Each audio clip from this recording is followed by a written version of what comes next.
안녕하십니까. 이번에 소개받은 강성환입니다. 이런 큰 행사에 초청해 주셔서 감사합니다.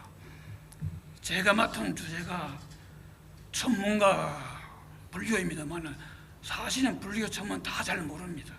그리고 이걸 또 엮어서 이야기한다는 것은 좀 부족한 점이 상당히 많을 겁니다. 그렇지만 제 나름대로 엮어서 이야기를 해보겠습니다.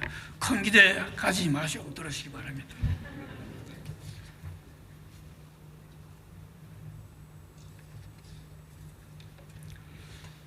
그 석가라는 사람의 그 위대한 점 중 하나가 그 우주를 관조해 봤다는 겁니다. 우주를. 그 우주를 마음으로 이렇게 들어보니까 마치 우리 인간이 생로 병사를 통해서 나고 죽음을 반복하듯이 우주도 성주 개공이라는 시스템을 통해서 나고 죽음을 무한하게 반복하다는 이야기입니다. 제일 처음에 우주 모습은 텅 비었어요. 그런데 그 텅 빈 모습이 상당히 오래 갑니다. 그래서 연급할 때 급자를 써서 공급이라고 합니다. 그러다가 이 우주가 그대로 비어 있으면 좋은데 거기서 무언가가 생겨나기 시작해요. 이루어지기 시작합니다. 그걸 이번에 성자를 써서 성급이라고 합니다. 그러면 한번 이루어지면 거의 머물러 있잖아요. 그 머무는 것을 유지된다. 그걸 머무를 주자를 씁니다. 그걸 주겁이라고 그러는데, 그럼 이 우주가 한번 생겨났으면 기왕이가 영원히 그런 거 유지되면은 사실은 죽는 것도 없어요. 그러면 모두 영생이 됩니다. 그럼 편할 텐데 또 이것이 또 파괴된다는 이야기예요. 우주가 부서져. 그걸 무너집니다. 그걸 갖다 이번에 괴짜를 써서 괴급이라고 합니다. 미안합니다. 그리고 우주가 처음에 공에서 생겨났다가 그다음에 머물다가 파괴되고 그다음에 또 공으로 가요. 그러면 공으로 가면 공에서 그대로 있으면은 뭐 우주 생성도 없고 뭐 지구도 아무도 없고 그러면 중생도 없고 사람도 없으니까 뭐 번뇌도 없고 공부도 없고 아무것도 없는데 또 생겨나기 시작합니다. 또 성으로 가면 이루어지는 성으로 갑니다. 이와 같이 성주개공, 줄여서 성주개공, 정확히 말하면 이제 공급, 이제 성급, 주급, 계급인데 이것을 무한하게 반복하다는 얘기입니다. 이것이 그 석가가 보는 그 탁월한 견해입니다만 그 뭐 가보는 알 수가 없습니다. 그러면 우리가 살고 있는 이 시대는 그 무한히 반복되는 중에서 어디에 속하느냐, 이게 문제입니다. 처음 부분이야, 중간 부분이야, 마지막 부분, 이것도 모릅니다. 그 여기서는 하여튼 마지막 부분대로 생각하고 추측하고 이제 마지막 부분만 보기로 합니다. 그러면 이제 우리 우주가 제일 처음에는 텅 비었어요. 그걸 공의 모습에는 공상입니다. 거기다가 무언가가 생겨나긴 생겨나는데 그 모습이 느낄 수는 있어요. 그렇지만 만지거나 볼 수는 없습니다. 그거를 바람 모습이라고 해서 바람 모습, 풍상입니다. 바람이라 하는 것은 어디 느끼는 몸이 느끼지만 만지도 못하고 볼 수 없어요. 그것이 조금 더 이제 발전이 되면은, 변천이 되면은 이제 물의 모습이 됩니다. 물은 우리가 볼 수도 있고 만질 수도 있고 그렇지만 뭐 잡거나 이렇게 하지 못합니다. 그러다 그것이 더 지나가면 새의 모습이 돼요. 새의 모습. 그건 이제 그래서 제일 처음에는 공상, 그다음에 풍상, 수상, 그다음에 금상이랍니다. 여기서 말하는 뭐 물이다, 뭐 쇠다, 금이다 하는 것도 꼭 그것이 바람 이런 뜻은 게 아닙니다. 석가 당시에 우주를 설명할 수 있는 방법이 소재가 그런 것뿐이었어요. 따라서 그런 용어를 써서 쓴 것뿐입니다. 따라서 그 꼭 모습이 뭐 바람 모습이다, 뭐 물의 모습이다, 새의 모습이다 그렇게 보기는 좀 어렵습니다. 이제 그걸 갖다가 사상이라고 합니다. 근데 여기서 보면은 우리가 아까 말한 성주개공에서는 우주가 파괴된다고 했는데 지금 화엄경 앞부분 세계 성취품에서는 그런 금상까지만 있습니다. 다시 말하면 만들어진 기간까지 있고 그 이유에 대한 설명이 없습니다. 그것은 제가 추측하는데 지금 단계로서는 우주 파괴는 고려할 필요가 없다 이렇게 됩니다. 우주는 아직까지는 젊은 우주에 속하지 않느냐 이런 생각이 됩니다.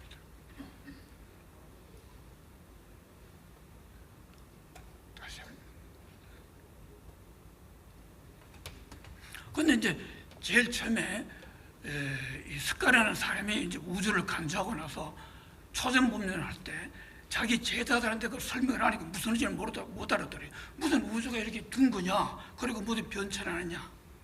그 못 알아들어서 어떻게 하면 그거를 이제 설명할 수 있을까 싶어 방법을 생각했습니다.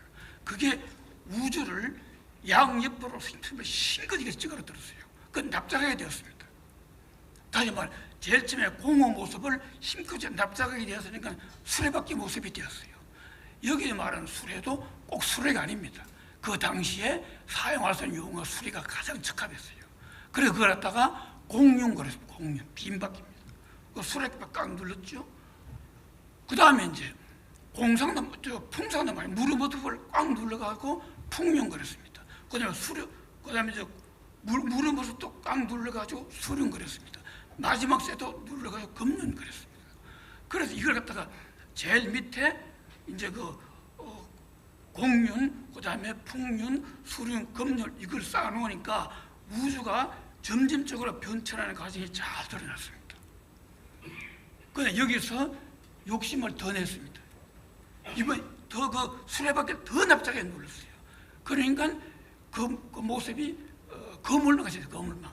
역시 거물망도 그 당시에 가장 표현하기 좋은 방법이 거물망입니다. 거물망이 얇죠. 아주 얇습니다. 그 얇은 거를 밑에부터 척척 이래가니까 수없이 많은 거물망을 쌓을 수 있게 됐습니다. 이거를 중중루망이라고 합니다. 겹겹이 겹쳐진 거물망이라는 뜻이에요. 이때 그 매듭이 있지 않습니까? 이 매듭은 다음에 말 은하를 매듭, 은하. 요새 말 은하 하나를 그 매듭으로 표시합니다. 자, 그러니까 이렇게 표시하니까 어떻게 됩니까? 우주가 겹쳐졌죠. 다시 말하면 앞에 말하는 그 앞에 볼 때 공륜, 그다음에 풍륜, 수륜, 금륜 이렇게 이랬다. 옆에도 보면 어떻습니까? 평행해 보이죠. 이게 서양 사람들은 평행 우주라고 합니다. 우주가 어떻게 평행하냐? 우주가 변천하는 과정을 한 번 옆에서 보면 평행해 보입니다. 그래서 제가 생각한 이것이 서양 사람들은 이것을 평행 우주라고 하는구나. 이게 같은 내용입니다. 또 아까 옆에서 겹쳐지고 쌓였다 중중루망은 쌓여진 게 아닙니까? 이건 겹쳐지고 다져지고 포개지고 중복되어 있지요. 이게 서양무기에서 말하는 중첩우주, 중복우주, 포개진 우주, 다져진 우주, 겹쳐진 우주의 뜻입니다. 이게 똑같은 내용입니다. 결국. 그러니까 그 부분에서는 불교와 천문이 같습니다. 단 불교는 우주를 간주하기 때문에 우주 전체를 봅니다. 그러나 현대과학은 우주 전체를 보는 안목이 없어요. 그래 그걸 부분만 봐서 그것이 이제 그렇게 평행이다, 그다음에 중첩이다 그렇게 이제 보는 거죠. 우주 전체의 모습을 이제 마지막 모습 봅니다. 전체의 모습 하나 보면 연꽃이에요. 이 석가가 본 모습은 연꽃입니다. 그런데 이제 석가가 볼 때 그가 우주는 처음에 생성될 때부터 끝까지 다 봅니다. 그걸 다 보기 위해서는 빛과 보석으로 봐야 돼요. 투명해 봐야 됩니다. 그래서 화엄경에는 갖가지 빛이 나와요. 그 보석도 난 보지도 못하는 금강, 유리, 영락, 만호 갖가지 보석이 다 등장합니다. 왜냐하면 우주를 빛과 보석으로 간주해 봐야 우주를 전부 다 간주할 수 있는 겁니다. 간주할 수 있는 겁니다. 그것도 처음 우리가 있는 우주뿐만 아니고 우주 생성당부터 다 봐요. 이것이 석가가 보는 견해입니다. 제일 처음에 이제 연꽃인데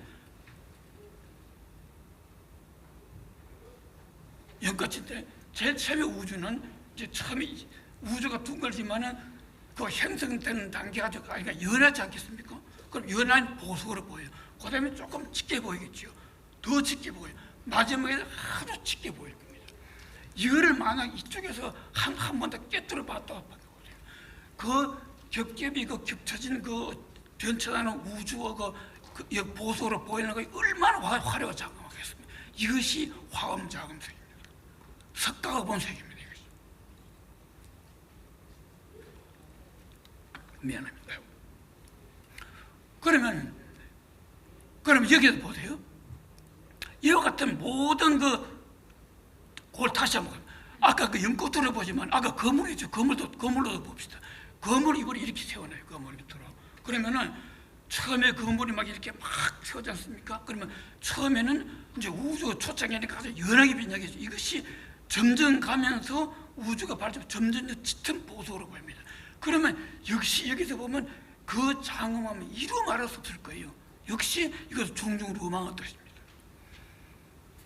제가 생각하기로는 석가모니가 연꽃을 들어 보였을 때 다른 사람만 가만히 있을 때 가슴만 웃었다는 게 바로 이 겹겹이 겹치는 그 연꽃, 화엄장엄 세계를 본 것이 아니냐, 이런 뜻입니다. 염화시중, 그 다음에 염화미소란 말이 바로 이 모습을 느낀다고 생각해요. 만약 이것이 맞다 그러면 지금 여러분들이 염화미소를 보고 있는 겁니다.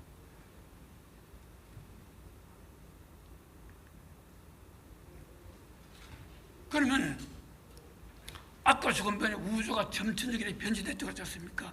이 모습들이 제일 마지막 우주 모습, 이것이 겉모습부터 여기에 전부 다 겹쳐지고 포개지고 다져졌죠. 이걸 불교에서 뭐라고 표현합니까? 숨을 장자로 표현합니다. 그래서 이걸 연화장세계라고 합니다. 우주 하나만 보면은 그게 연꽃이에요. 그러나 이것이 전부 다 겹쳐진 것이 한 것을 마지막 연애에 보면 연화장세계입니다. 마지막 세계 전부 다 숨겨지고 겹쳐졌어요. 이걸 아까 말하면 중첩우주, 중부우주, 평행우주와 똑같은 내용입니다. 현대과학은 우주가 둥근 모습을 모르니까 평행우주로 중첩으로 보지 않습니까? 그러나 석가는 우주를 둥게 봤으면 평행으로 보지 않고 둥근 모습에 전부 감출장자를 썼습니다. 이 감출장자가 바로 우주의 겹겹이 쌓여진 중복한 중첩된 우주를 본 모습이라고 합니다. 똑같은 말입니다. 결국. 그러면 이제 화엄경 저 화엄경 다 못 읽어봤습니다. 앞부분에 보면은 이제 특히 이제 세계 화성부 이쪽에 보면은 이제 새로운 또 설명이 나옵니다.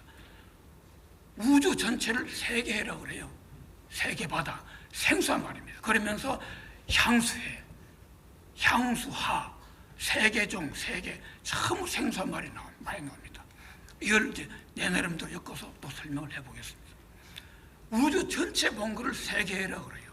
그러면 그 세계가 있는 걸 작은 나눈 것도 세계라고 해요. 마치 우리 지구의 큰 바다가 전부 바다가 하지 않습니까? 그때 그러나 뭐 인도양, 대서양, 동해바다 나눈 것도 세계라고 그래요. 따라서 작은 세계가 모여서 전체적인 세계를 이룹니다. 그러면 그 수없이 많은 세계 중에서 우리가 살고 있는 세계에만 이야기를 합니다. 그 세계가 화장장엄 세계입니다. 연꽃이 숨겨진 장엄한 세계입니다. 이것이 바로 우주 변천하는 과정을 연꽃으로 봤다는 이야기예요. 그리고 화장장엄 세계에 대해서만 이야기를 합니다. 다른 세계에서는 그 이야기 없어요.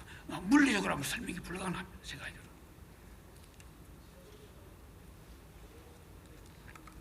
그러면 특별히 우리가 살고 있는 그 세계를 향수해라 한 것 같습니다. 이때 향수도 꼭 뭐 향수가 그런 거 아니고 아까 말한 비유예요. 그 당시에 뭔가 다른 세계와 다르지만은 표현할 수 있는 방법이 없으니까 향수를 쓴 것 같습니다. 그런데 연꽃이라 하는 거는 왜 연꽃이 있으면은 연꽃잎을 있지 않습니까? 이 꽃잎을 향수 하천이라고 불렀어요. 연꽃잎이 길게 늘어선 모습이 하천입니다. 그 하천은 사실은 요새 말로 말하면 은하들이 모여 생겨요. 은하들이 모인 거. 은하들이 모여서 생긴 겁니다. 그러면 그 은하 하나를 세계종이라고 불렀어요. 세계종. 왜냐하면 그 수많은 은하를 보기 위해서는 은하 하나를 작은 실어봐야 돼요. 그래 전부터 보지 않습니까? 그걸 세계종이라 했습니다. 그럼 그 세계종 하나를 보면은 이 은하 하나도 수없이 많은 별들로 되어 있으니까 그 별 하나를 세계를 한 것으로 추측이 됩니다. 그래서 우리가 살고 있는 세계는 그 향수인데 그 향수 수많은 없이 많은 향수하로 하천으로 되어 있고 그 하나는 은하이며 그 다음에 별이다 이 뜻입니다. 이거를 이제 현대과학과 좀 연결해서 보겠습니다. 우리 현대과학에서는 우주에 3천억 개의 은하가 있다고 그럽니다. 그리고 또 은하 하나에는 3천억 개의 별이 있다고 그래요. 뭐 개수가 뭐 그런지 자기 잘 모릅니다. 근데 그 3천억 개의 별이 우주에 골고루 퍼져 있는 것이 아니에요. 몰려있다는 몰려 그 없어요. 그러니까 몰려있는 모습이 마치 하천이 이렇게 흐르는 모습으로 보입니다. 우리가 여름에 은하도 쳐다보면은 그 은하도 이렇게 흐르지 않습니까? 그 별들이 그렇게 몰려있다는 뜻이거든요. 그걸 갖다가 향수 하천이라 부르는 것 같습니다. 그러면은 그 향수 하천에 있는 그 은하를 세계 종이라 했어요. 그럼 세계 종을 따지면 당연히 요새 말로 말하면 3천억 개 별이 됩니다. 그것이 세계입니다. 그래 그걸 일일이 다 설명하는 것은 물리적으로 불가능하게 됩니다. 그렇지만 그 보는 견해가 다소 비슷한 면은 있습니다. 그러면 이제 아까 이제 위에서 겹쳐졌다, 다져졌다, 포개졌다 이렇게 얘기하셨습니까? 이거는 포개졌다, 다져졌다, 겹쳤다 다시 말하면 감췄다는 건 이게 두께가 있다는 거예요. 두께가 없으면은 포개질 때도 감춰질 때도 평이될 게 없습니다. 두께가 없어요. 이거를 갖다가 뭐라고 할 수가 없어서 공간의 두께, 우주 두께라고 이름을 붙인 거예요. 그래 공간 전체에 두께가 있습니다. 우주에 두께가 있어요. 이건 다시 말하면은 일체 만물에 두께가 있다는 뜻도 됩니다. 만물의 두께가 있어요. 그거를 내 나름대로 만물의 두께, 물질의 두께, 뭐 사물의 두께 이렇게 이제 설명을 했습니다. 그런데 이 사실 두께라는 개념이 제가 이거 처음으로 제시한 거 아닙니다. 이미 다 알고 있어요. 모든 불교 이론이 두께를 인지하고서 형성이 되었습니다. 아까 앞선에 말한 사금, 네당에 겹쳤지 않습니까? 겹쳤던 건 벌써 두께라는 게 없는 은연중에 인지하고 있었던 거예요. 사론도 마찬가지입니다. 겹쳐졌다. 당연히 두께를 인지하고 있었죠. 그렇지만 두께라는 말을 못 쓴 거예요. 제가 이 자리에서 두께라는 말을 쓴 것뿐입니다. 이미 알고 있었어요. 공과 색, 그것도 당연히 두께를 나는 것뿐입니다. 그리고 불교에는 보면 뭐 30천 이렇게 나지 않습니까? 그 천도 사실은 그 두께를 세분한 거예요. 뭐 보살수행 52단계 그것도 이 두께를 50이 난 것뿐입니다. 또 마찬가지예요. 이기려면 이기질 그것도 마찬가지 두께를 이기질로 나는 것뿐입니다. 음양오행도 마찬가지죠. 그렇지만은 이 두께라는 개념을 명확하지 못해서 그냥 막연히 지나간 것뿐이에요. 이 자리에서 두께라는 개념을 명확히 한다 그것뿐입니다. 제가 뭐 특별히 뭐 있는 걸 제시한 거 아닙니다. 그러면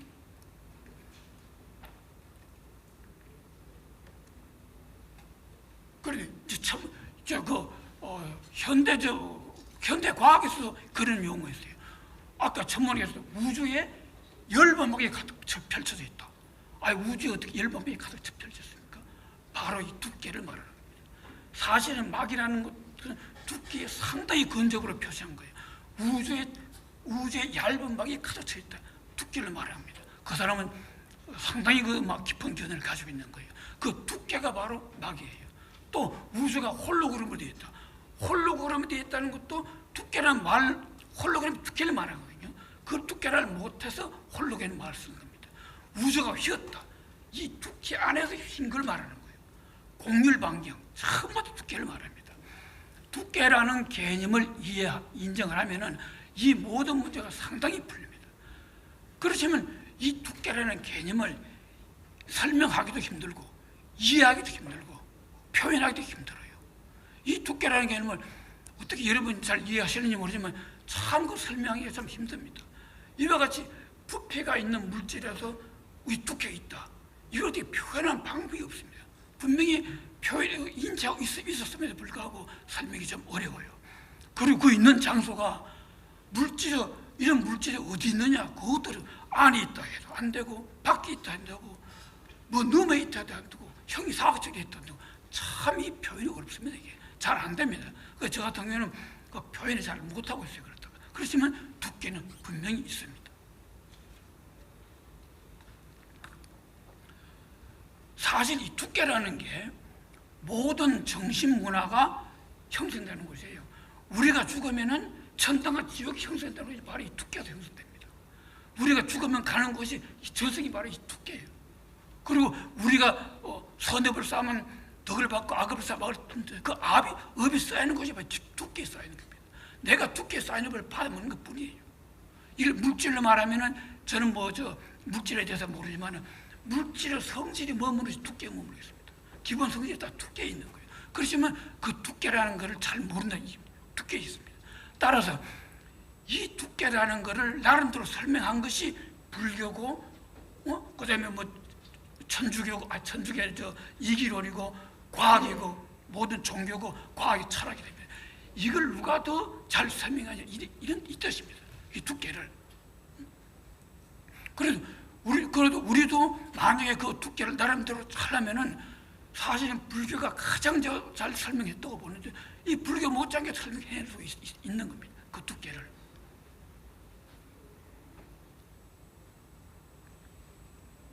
모두 봅니다. 그리고 우리가 마음도 거기에 있는 건데 제가 생각하기에는 의식은 우리 물질에 있지만은 여러분 말라식이니 78이 들어봤을 거예요. 그거는 이 마음속에 머문다고 생각합니다. 따라서 수행이라 하는 거는 그 두께에 있는 그 78지를 다스리는 거예요. 수행이. 그래서 그게 다스리면 수행이 된다고 생각합니다. 그 다음에 이제 서양에서는 이제 그 두께라는 개념을 이해 못하기 때문에 이걸 크게 나누면은 공색이 되거든요. 3등분은 아까 말하면 이익이 질이 됩니다. 그러면 이거를 나누지 않으면 무슨 뜻인지 못 알아들어. 그 나눠놓고 나니까 그럼 공색과 관계가 어떻게 되냐? 이게 또 말이 안 되는 거예요. 그래서 설명이 안 되니까 우리 바다신교들은 공적시대, 색적시공이라는 말을 합니다. 공이 색이고 색이 공이죠. 공이면 색이고 공이 말이 복잡하냐? 그것은 사실은 공과 색을 나눌 수 없는 걸 나눠놨습니다. 나누고 보니 말이 안 돼요. 그러니까 그 말을 씁니다. 그거를 원효대사는 비일비일하는 말을 씁니다. 같은 것도 아니요, 다른 것도 아니다. 이런 말을 씁니다. 또 우리가 여러분 태계 이황 선생과 고봉 기대에서 선생이 그 논박한 논쟁한 사단칠전 그 핵심도 바로 공과 공색을 논의한 겁니다. 나눠놓으니까 말을 안 해요. 이하고 기하고 나눠놓으니까 나눈 것이 무슨 뜻이냐. 거기에 대해서 논쟁한 핵심이 바로 이 공과 색의 설명이에요. 그 설명이 잘 안 되기 때문에 그렇습니다. 그렇지만 이 설명을 하지 않을 수가 없습니다. 또 나누지 않고 그대로 하려면 이해를 전혀 못해요. 나눠도 어렵지만은 어려놓고 논박을 해야지. 그래도 우주에 두께가 있다는 걸 조금이라도 이해할 수 있기 때문에 그렇습니다. 시간이 어떻게 됐습니까? 네, 이제 끝마쳐. 끝마쳐. 그러면 제 이야기는 우주가 영구적으로 되어 있다. 그리고 영구되었는데 우주에 두께가 있다. 그거를 공간의 두께, 우주 두께를 한다. 좀 이제 많이 옳다면 그 두께에 대한 연구는 조금 더 필요한 것이 아니냐. 이렇게. 죄송합니다. 네, 감사합니다.